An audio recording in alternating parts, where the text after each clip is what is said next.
This is James Tanner. I'm here. We're going to have a class today on discovering your ancestors in Mexico. And a thing I want to emphasize whenever I talk about one of these countries is that all genealogy is the same. Everything about genealogy that you do in the country you start in, whether it's an English-speaking country, whether it's Spanish-speaking country or Chinese or whatever it is, the main differences are the sets of records that are the way it's recorded. And the other part of it is, of course, the language and some other things like handwriting and things like that. But when you're talking about doing basic research is the same, no matter where you go.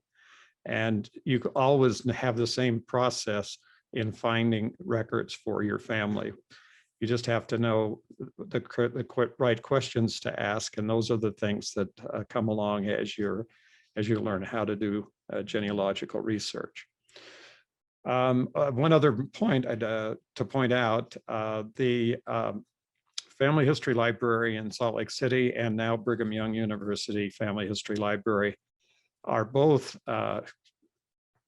staffing a consultation, online consultation, video consultation over Zoom to anyone in the world. And you can go get that off of the new Family History Library Salt Lake website. It's on familysearch.org, but just look for Family History Library, put in Salt Lake, that'll help. And you'll go right to it. And then there's a link that takes you to the consultations, and you can sign up for a consultation and ask questions. You can also do that with the BYU Family History Library by simply calling the BYU Family History Library help desk, and they will put you in contact with the missionaries. And the one thing they mentioned about us going live and being in the library is that we will be there all the time we are there. There will be someone staffing a live monitor, live computer that is hooked to the internet that you could call into the library and through the computer and have help directly from the people who are on duty at that time. And that will expand as the hours and days expand. So these are kind of things that are going to be really helpful now that we're coming in. I won't say we're out of it, but we're coming out of the pandemic. Well, first of all, we need to understand, as we live here in the United States in our sort of culturally isolated world, that Spanish is the second most spoken language in the world. Many people think it's English, but it is not English. Number one is Chinese, and the thing about Chinese is that it really is a number of languages. There's two main different branches of Chinese, and there are a lot of different kinds of Spanish that are spoken around the world. But if you speak Spanish, you're pretty much going to run into people who speak Spanish all around the world, even though there are Spanish-speaking countries. And I put a list of all the Spanish-speaking countries and their capitals up here on the screen. So you can, these classes are now recorded and being put up on the YouTube channel and made available on the BYU channel. So as those, the BYU website, excuse me, and as those, as you have the opportunity to go back through these classes, you can see the screens, pause, the video and see all the information that's there. So it's quite helpful. And so you'll see there's quite a thing. And another question that comes up constantly, the largest city with the most Spanish-speaking people, the largest Spanish-speaking city in the world. And how do you think they rank? Well, Mexico City is the largest Spanish-speaking city in the world, but it's also one of the largest cities in the world. And one of the other largest Spanish-speaking cities in the world is Los Angeles, California. So it's very possible that either in your own family or in helping people with their genealogy, that you'll find out that you'll be having people who need help in doing their research in the Spanish language. So let's get moving on here. There are four main challenges to genealogy in general, and how I've kind of alluded to these. But the first one, of course, is language. It's always difficult. And if you think it's something that only happens if you have relatives outside of the English-speaking world, then you simply have to go back far enough that you'll find out that by the time you get to the early 1800s and back into the 1700s and start reading records, that you may very well run into what you would consider to be a language that's different than the one that you speak. And it is absolutely true, because going back far enough into the 1500s, you get into what's called Old English, and that is a distinctive language than the one we speak today. It's much more difficult to transition back that far. The second part of the challenge, of course, languages foreign is the language of non-English languages is always a difficulty unless you happen to have other languages that you're well acquainted with. Handwriting is always an issue. It doesn't matter what language it is. It seems like you have people that have beautiful handwriting, and then you have people who have handwriting that looks like what you see on the screen right now and could have a hard time deciphering. Availability is another issue.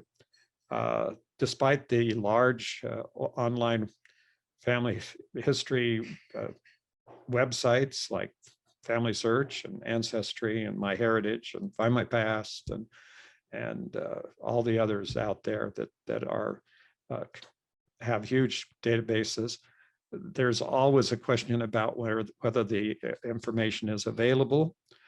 Some of the records on Family Search, for example, are marked restricted, meaning they're only available in family history centers.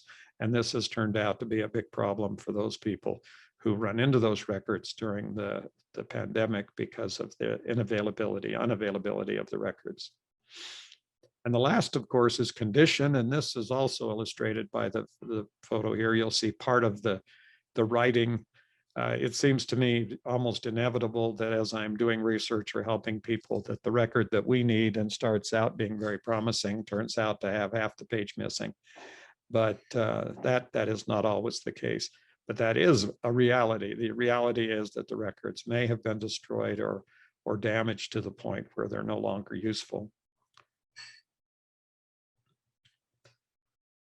Now, it does help to speak Spanish, and my background is Spanish. I learned Spanish initially as a 19-year-old missionary for the Church of Jesus Christ of Latter-day Saints, but it isn't necessary. You can use Google Translate. There are things online, websites and programs online like Google Translate and Google Translate that will automatically help you. You put in whatever words you can see on the screen and translates it into up to almost 100 different languages. And so that's the marvelous tools that we have today that don't make it unnecessary to learn the language, but make it much easier to exist as a genealogist and begin to do the research in the countries as we learn some of the more common terms. Obviously, you can copy whole sections of documents in, and it will do a translation. Won't be perfect translation for literature or for whatever, but it will be a translation that will be very good for and assist you in doing your research. In the old days, when we were on paper primarily, they had Spanish genealogical they have word lists, and there is a Spanish genealogical word list that gives you a listing of all of the words that are substantial number of the words that you would need to know to do genealogical research. It certainly gets you a long way down the road. So if you prefer this over the computer, this is one way to do this. That was only partially correct. Really what happens here is that you have to have the computer to get to the word list. These originated back in the days when Family Search, predecessors of Family Search, had specific country research guides, and they were thin paper, like letter paper bound documents about 8.5 by 11 that we call the white reference books now. those books were the basis for the Family Research Wiki, which is part of familysearch.org. Under the search menu, there's the Research Wiki.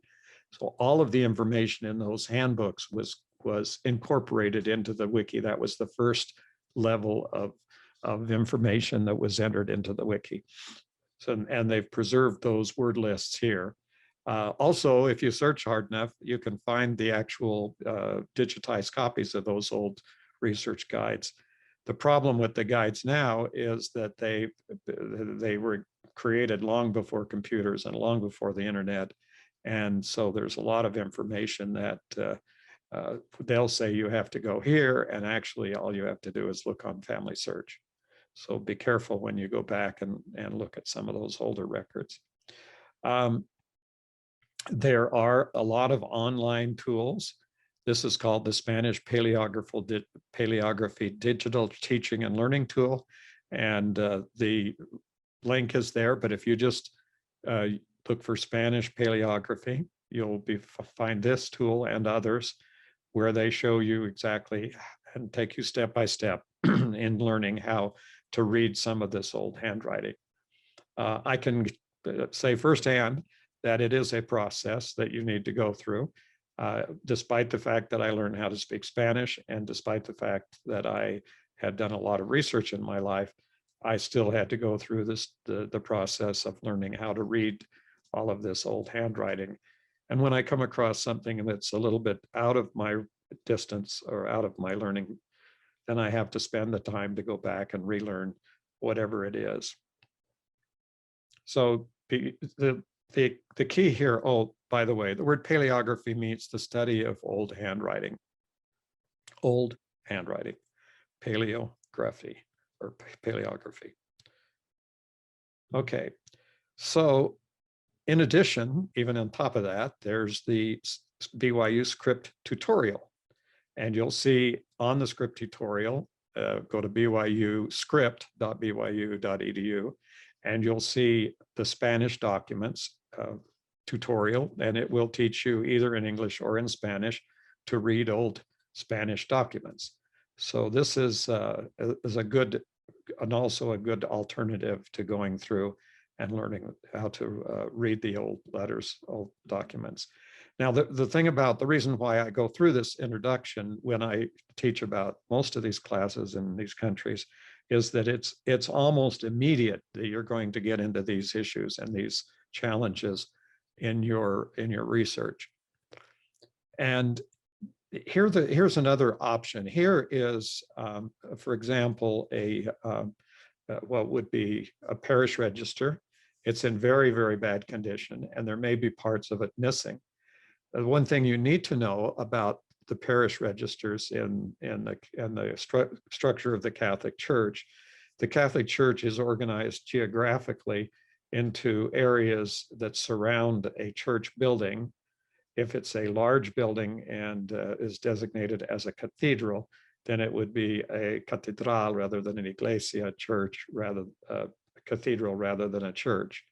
And so, but these groups of people that live together are put into what's called a parish, and the person that is in a sense in charge of the parish is the priest. And then a set of parishes up to 20, 30, 10, whatever it is geographically, are organized into a diocese, and a bishop is in charge of the diocese. And then, of course, there's almost countrywide organizations of the Catholic Church that are archdioceses.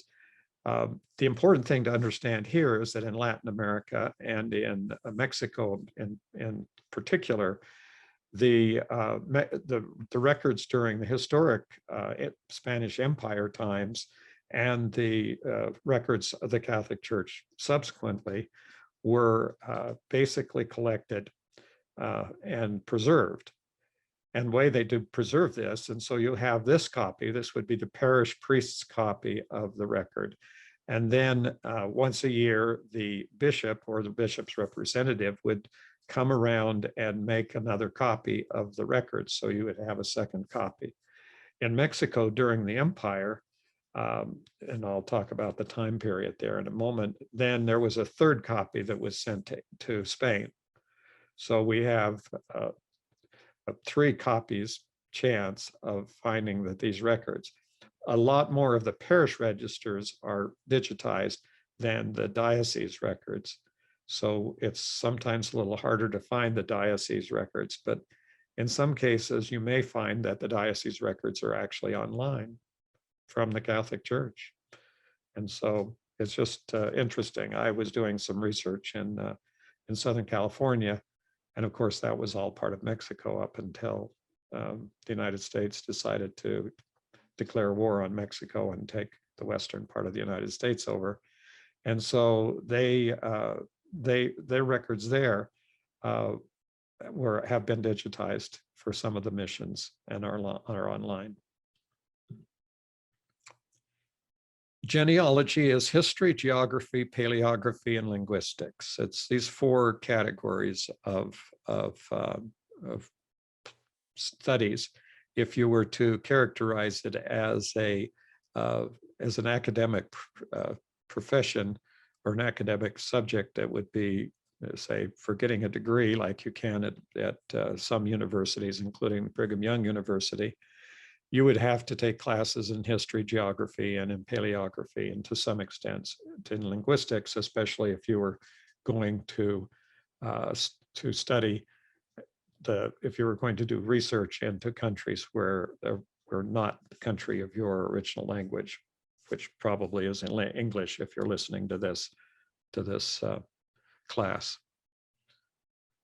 So given that, we need to get into some history. And one thing we do learn about history is that Columbus arrived in the New World, actually an island in the Caribbean, in 1492. We also sometimes, if you have an interest and pursue it, you may also find out that he made a number of voyages to America, and he discovered a lot more parts of America than at the time. You may also learn that 1492 is a pivotal year in Spain because it's the year when Ferdinand and Isabella, the king of Castile and now it went out of my head. Well, anyway, but there, I'll come back to that. Unified Spain. Okay, so now we have a unified country. Now, here's the problem. The challenge from the United States is that very little of any Latin American history is taught in US schools. You can go all the way through high school. You can even take a history degree from a major university or a university and never hear anything about Latin America and never even know what happened or anything. Where you would get this, of course, is if you did like I did, and that is you major in Spanish. And then I got a lot of Spanish history because I had to sit there and read all the history books and take classes in Spanish history. So I know a lot about Latin American history, but that's not very common. For years, I taught Spanish at Mesa Community College in Mesa, Arizona. One of the first things I always did with a class full of new students I was Spanish 101, beginning Spanish. And the first thing I would do is I would ask them from Arizona, there we are in Arizona, and I would say, who can name the state that is directly south of Arizona? And they would all look at me and they would say, what do you mean?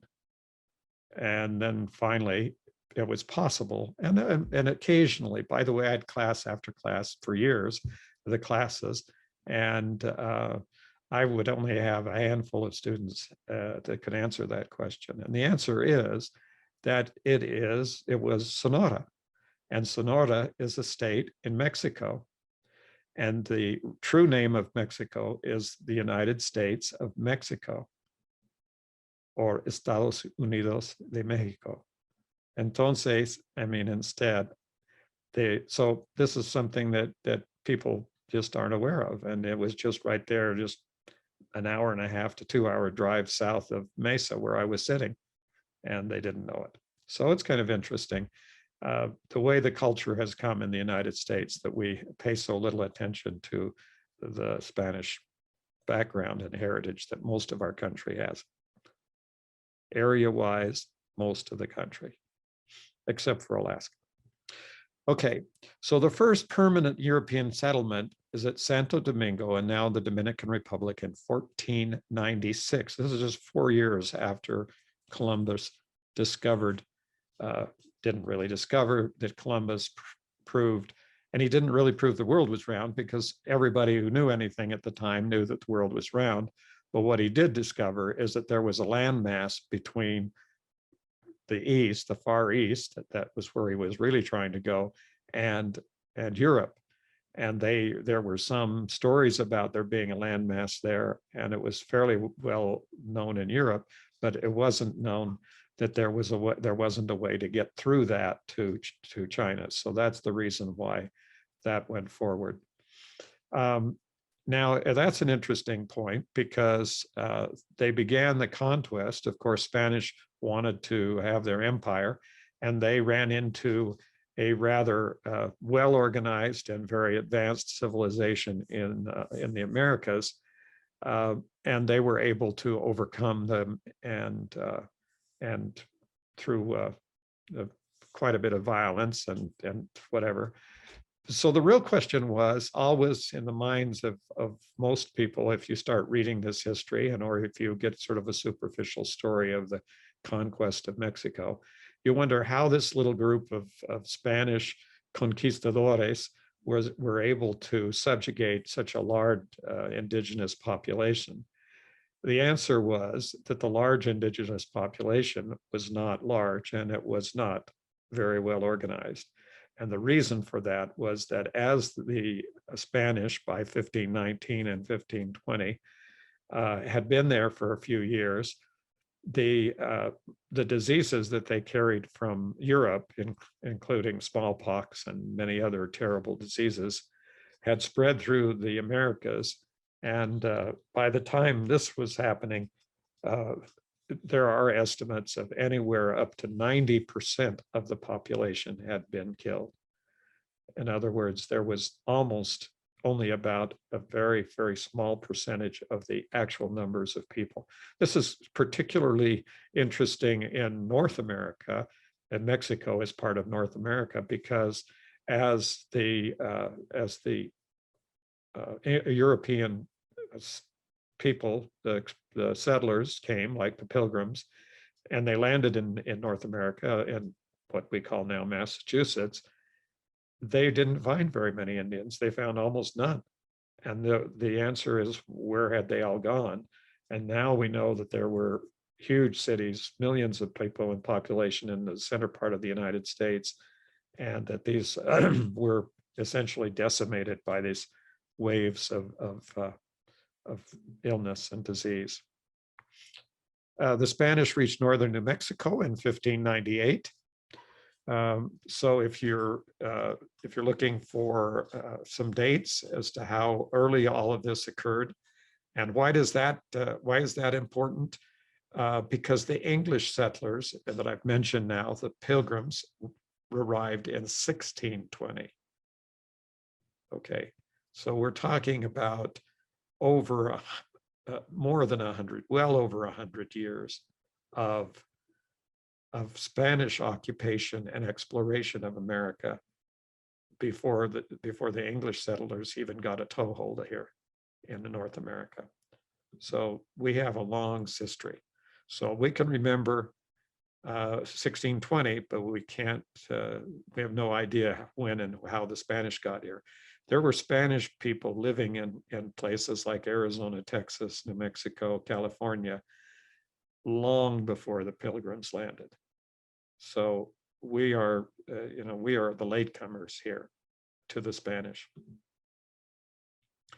How did all that change? In 1848, after a rather limited war by the United States, sending a bunch of troops down into Mexico to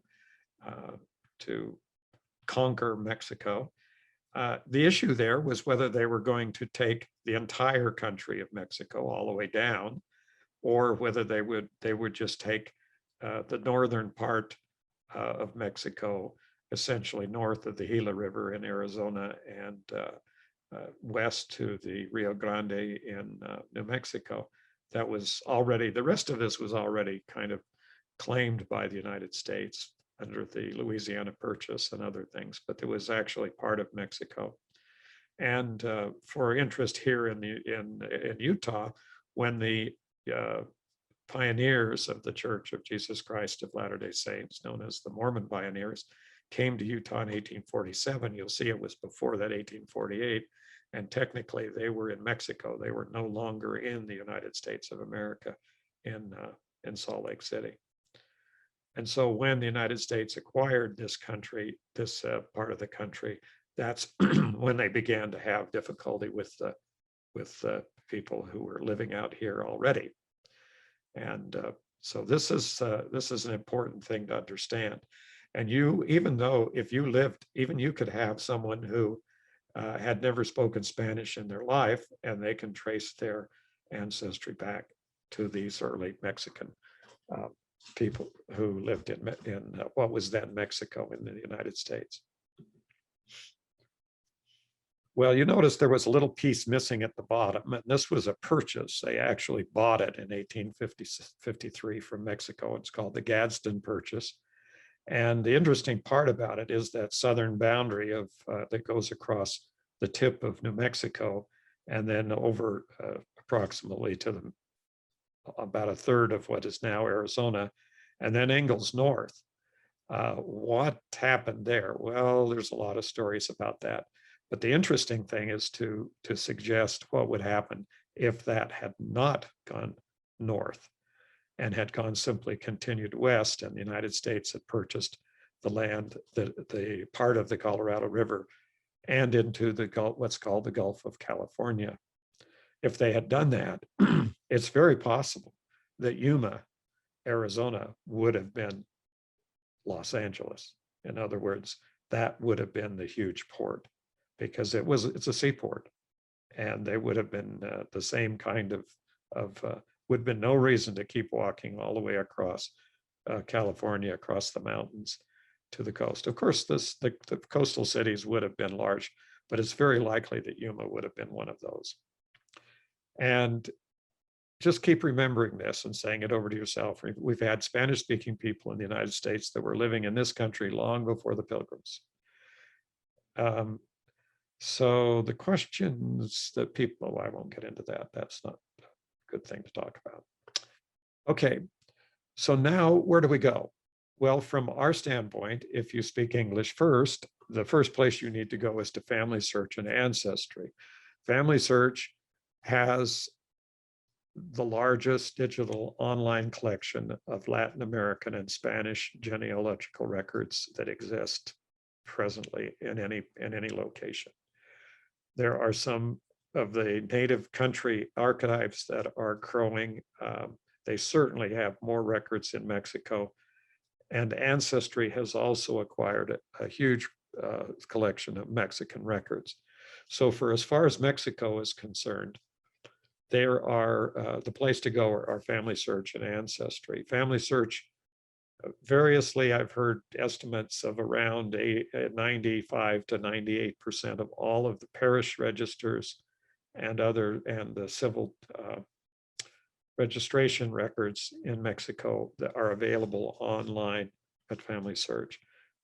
Ancestry has a little bit better search engine in some cases, and has records also for the parishes and some of the civil registration records. So these places this is really the place to get started doing research. Be sure to use the Family Search Research Wiki. Now, the wiki is, I mentioned that it was seeded with those old reference books, but it has close to 100,000 to 1,000, no, 800, I don't remember the number, but it's thousands of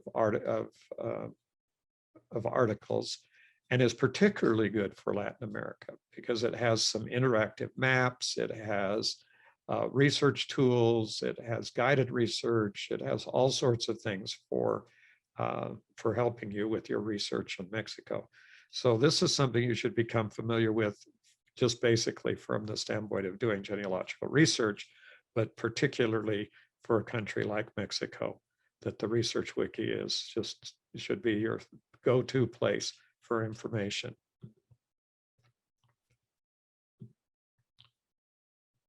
Now, sometimes the Research Wiki can be a little bit intimidating with all of the information it has. The Family History Guide has country pages. This is the fhguide.com. The Family History Guide has been developed as a nonprofit. It is a partner to the educational partner to Family Search, and it is the basis of the training, to some extent, to a great extent, the training that is being done to the mission, or being provided to missionaries who come to the Family History Library in Salt Lake, and beginning very shortly, the missionaries who come to be trained for the mission at Brigham Young University Family History Library. And this has a step-by-step guide to how to do Mexican research, what the records are, how to find the records, where they're located, and we'll get you well started into understanding how this research works.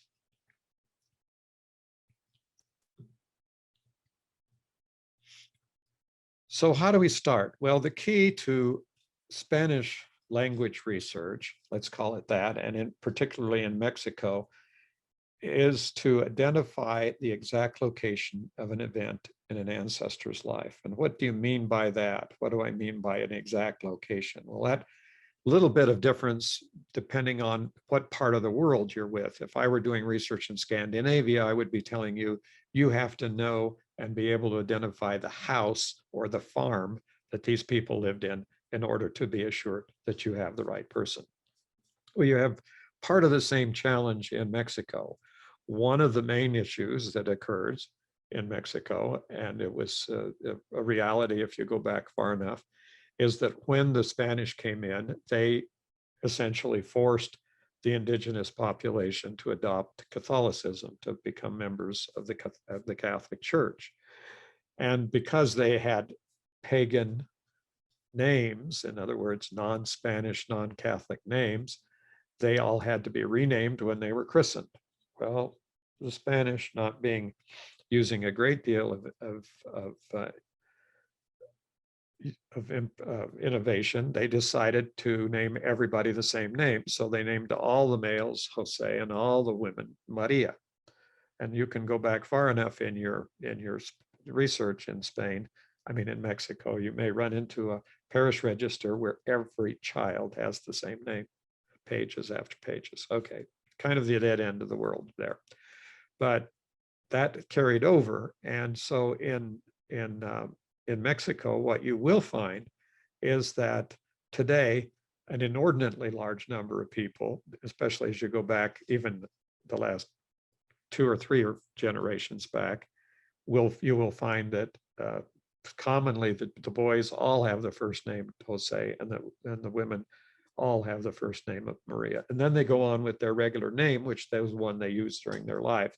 And they may never even write it down until you try to find it in one of the records. And then you'll find out that the name was not Pablo Diaz or Pablo Sanchez, but it was Jose Pablo or Maria Victoria. And that's just the way it is. Now that's mainly disappeared in the most recent years, meaning going back the last 100 years or so. But it's still prevalent in some areas, especially in the more conservative areas of Mexico. So here's the challenge. The challenge is that if you are working with an immigrant and your ancestor came to another country, say the United States, And when that person came to the United States, they anglicized their name to some extent, or even translated it into English. And then what they might have done also is have conveniently forgotten the records about where they came from in Mexico. But to connect between the immigrant and the family in Mexico, the absolute requirement is to identify the church, the parish church, or at least the town. The town doesn't really help you sometimes. It just makes more work because you may have as many as 100 parishes in a larger town or city, or maybe even more than that. And that makes it impossible. So in a lot of cases, if you have a very small town, that may be helpful because that may be the same as the parish. But if you have a larger town, you still have to move back and find that parish. How do you do that?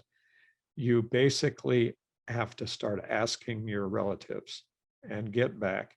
And the question you ask is, what church did they go to get baptized and married? Where did they get baptized? What church did they get baptized in? Once you can get the name of the church and the town, then you have this open door to Spanish language genealogy that will keep you going for a very long time. One other thing that's important to understand when you get into Spanish genealogy is that the wives kept their maiden names all through their lives. They may tack on the husband's name at the end, or they may not, but they, generally speaking, have their father and their mother's surnames as part of their name. And so when you actually find a person, one person, you already know from the mother's name, the maternal grandparents, and their surnames, and you already know the surname of the father. And so all you have to do is find one woman, and you have you've really got it started. And then if you find a marriage record, then you have the same thing for the husband, because then you have the husband's mother and father's surnames. The surname of the father will probably be the same. Well, the surnames are the same as the two parents, but you end up with double the number of surnames for every marriage. And so as you go back in these parishes, it's very conceivable that you would find, the person doing the research would find that every person in that parish is related to them at some point. They go back far enough, they start doing all the descendants of those people. You may find out that almost everybody in that parish, thousands and thousands of names over the years. And so it's very exciting and very satisfying to do legal research, not legal. That's where my brain goes when I start talking about things. If you don't know, I was a trial lawyer for many years. Okay, so what happens here is as you go back doing genealogical research, basically you'll find out that that there's just almost an endless stream. And it is very, very, very interesting and satisfying. Much easier not easier. Easier isn't a word you use in genealogy. It's just as challenging, but it's more productive in the sense that you're able to always find more names, as long as the records hold out, as long as they're available, and you have the time to do the research. But before you get started, make sure you have all the information from the oldest living relatives that you have. You've got to dig back into them and question them about where they came from and what they're exactly the town. Once you have that little town, or you have that parish register of the church and the parish name of the parish, from that, it's simply go back and do a search page by page. Fortunately, the parish registers in the diocese that are called bishop's transcripts are always chronological. So if you have a year, more kind of an approximate year of birth, then you can go look through and find the names of the people and then begin the process of compiling the family trees. And then you continue to search backwards and forwards in the books, in the parish registers, until you have all the children who were baptized and all of the marriages and all of everything of each of the families. And you should be able to find, at the very minimum, 3 records for every person. That is the birth record, the baptismal record, the christening record, and the marriage record, and a burial record. So you never end up with no, never, don't ever say never. Until civil registration came along in the 1850s, you did not have any way of finding out an actual birth date. So we go with the christening dates. Once you have civil registration, which are the governmental registration records, then you're into the ways. So there's 3 main types of records that you're going to be looking for in Mexico. The first one is the parish and the diocese records, and they begin in 1527, depending on what part of the country you're dealing with.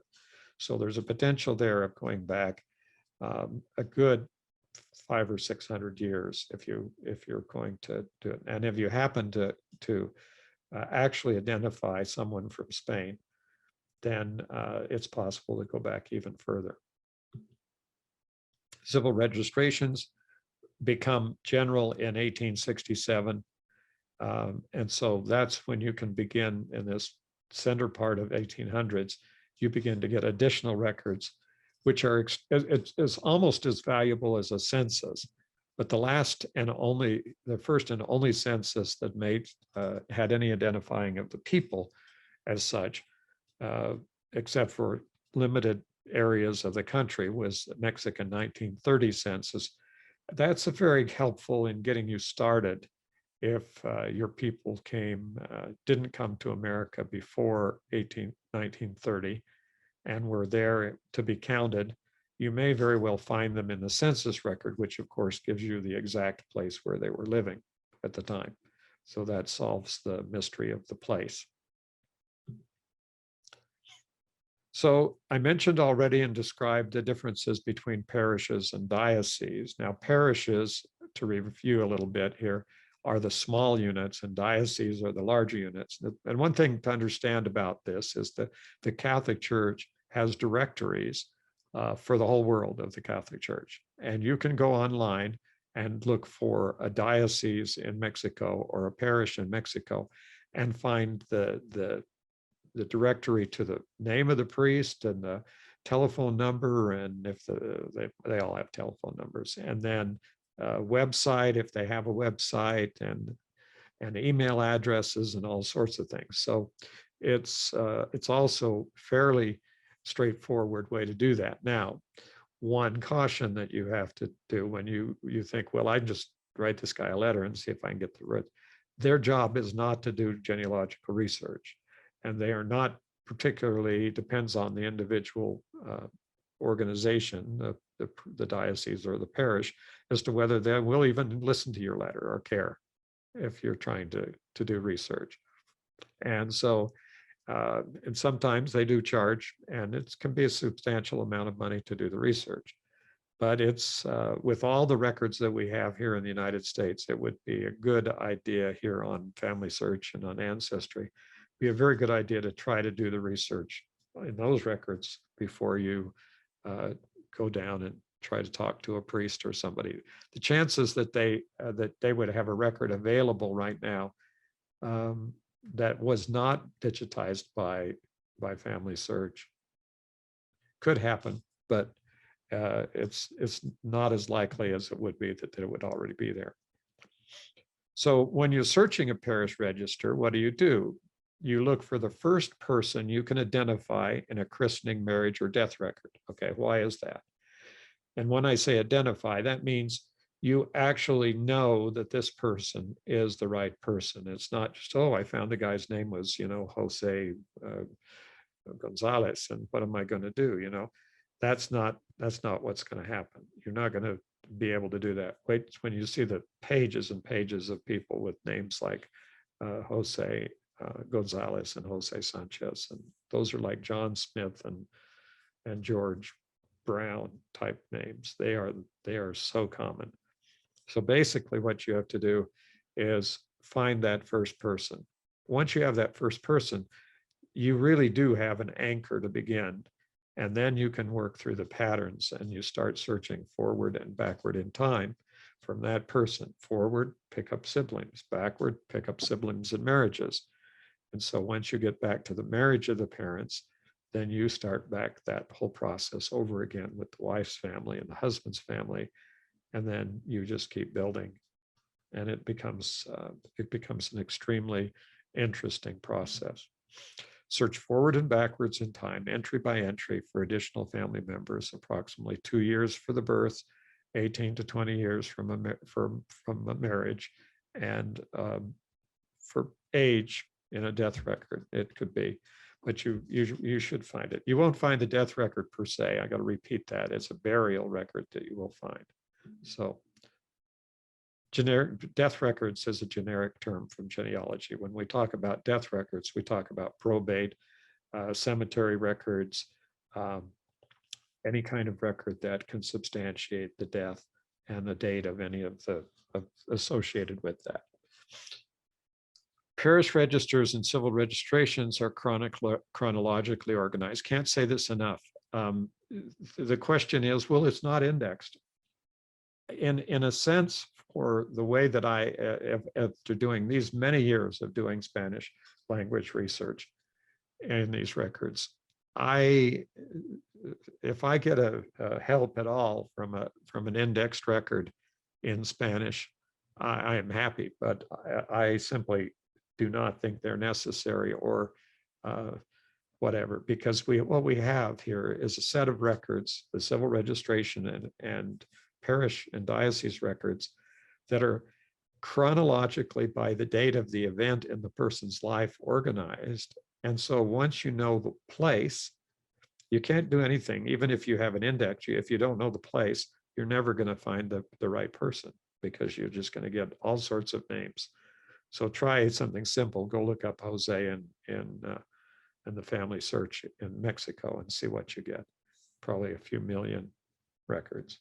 So basically, the point is that what we do is we look for those anchors, the place first, second the date or approximate date, and then we work with names, because we may not have the full name, we may have transcribed it, it may have been anglicized, or if we are looking for the full name, we've got to remember there's a Spanish alphabet and it has a few extra letters like the Ñ and the double L and those kinds of things. And they do affect the alphabetizing of the records. So if you're looking for a word that was spelled N-U-N-E-Z without a tilde, without the Ñ mark, or N-U-N-N-U-Z,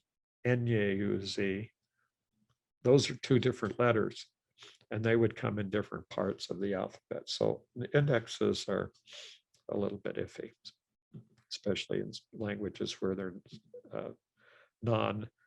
non-standard English alphabet type things. One thing that you will find continual now and helpful for recent immigrants is the border crossing records from Mexico from 1906 to 1957. A huge set of these was recently made available also. And I'm not sure, you can usually find out that those records exist, but they may still be not digitized or indexed. And so they may be a little bit difficult to use. But I've been able to help some people who did not know where their parents came from, did not know when they came to the United States. And that information had been lost. And finding the border crossing record not only told where they came from in Mexico, but also identified the exact dates when they came to America, which is helpful. Mexico does have a national archives. It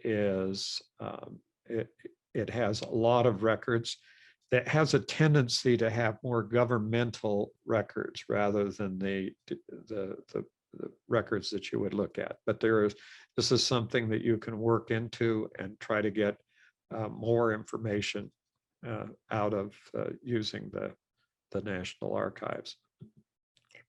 Like I can repeat this, I mean, it's nothing against the National Archives in Mexico, but it would take you a while to exhaust the resources that are on Family Search and on Ancestry before you would need to even try to worry about that.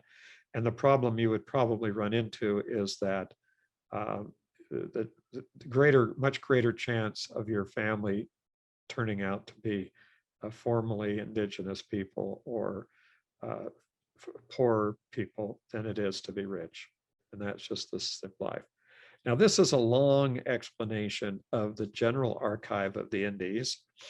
And this is it started in 1785 with Charles III, the King of Spain. And it has a lot of documents. This has 43,000 documents and 80 million pages of the original papers.